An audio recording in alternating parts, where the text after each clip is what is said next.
بك رمضان نرقى بك رمضان عدت لنا 40 حدیث نبوی در فضیلت رمضان. ونفوسنا فيه تصان به نام خداوند بخشنده و مهربان. از علی خداوند از او راضی باد روایت است که پیامبر صلی الله علیه و سلم فرمودند روزه ماه صبر یعنی ماه رمضان و از هر ماه 3 روز روزه گرفتن کینه دل را دور می کند.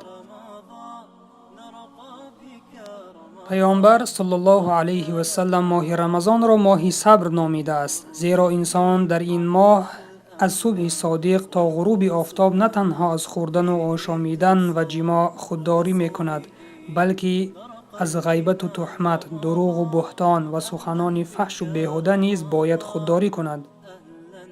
برای این همه انسان نیاز به صبر دارد. به این خاطر روزه ماه رمضان و از هر ماه هجری قمری 3 روز، به خصوص 13 14 و 15 روزه گرفتن ریشه کینه را از بین می برد.